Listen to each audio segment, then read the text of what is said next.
દેવભૂમિ દ્વારકા જિલ્લામાં અપૂરતા વરસાદના કારણે ખેડૂતો અને માલધારી વર્ગમાં ચિંતાનું મોજું ફરી વળ્યું છે, જેના પગલે જિલ્લાને દુષ્કાળગ્રસ્ત જાહેર કરવાની ઉગ્ર માંગ કરવામાં આવી છે।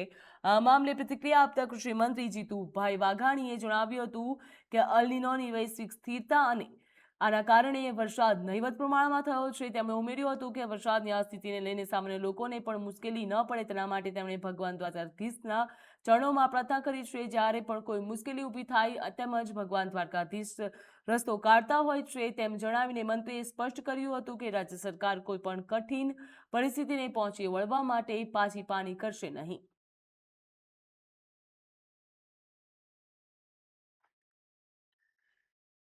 જ્યાં જીતુભાઈ વાઘાણી દ્વારકાધીશ મંદિર ખાતે પહોંચ્યા હતા, તેમના દ્વારા પ્રાર્થના પણ કરવામાં આવી છે। આ વખતે રાજ્યમાં વરસાદ નહિવત બરાબર પડ્યો છે, તેના કારણે તેમણે દ્વારકાધીશના ચરણોમાં પ્રાર્થના કરી હતી અને ભગવાન દ્વારકાધીશના દર્શન કરીને તેમને ધન્યતા પણ અનુભવી હતી। તેમના દ્વારા કહેવામાં આવ્યું છે કે ગુજરાત તમામ પરિસ્થિતિને પહોંચી વળવા માટે અડગ છે। ભગવાન દ્વારકાધીશ અલ નીનોની સ્થિતિમાં પણ ભગવાને ખૂબ કૃપા કરી છે। ચોક્કસ આ કેટલાક વિસ્તારમાં પોરબંદર, દેવભૂમિ દ્વારિકા, કેટલોક ભાગ જામનગર ને કેટલોક ભાગ ગીર સોમનાથમાં પણ વરસાદ લગભગ નથી થતો, નહીવત થયો છે।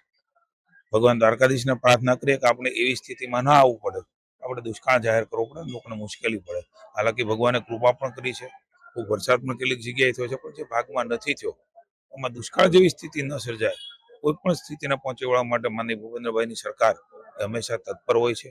લોકોની પડખે અને સુખમાં અને દુઃખમાં ભાગીદાર બનવા માટે પણ અમે સૌ તૈયાર છીએ। પણ ભગવાનને પ્રાર્થના કરીએ, આપણે સૌ સામૂહિક પ્રાર્થના કરીએ કે આ સ્થિતિમાં ક્યારેય કોઈને ન મુકાવવું પડે અને પોતાનું જીવન એ સારી રીતે ગુજારી શકે એવો વરસાદ ભગવાન ચોક્કસ આપે। ભગવાનના ચરણોમાં શીશ ઝુકાવીને હું પણ પ્રાર્થના કરું છું।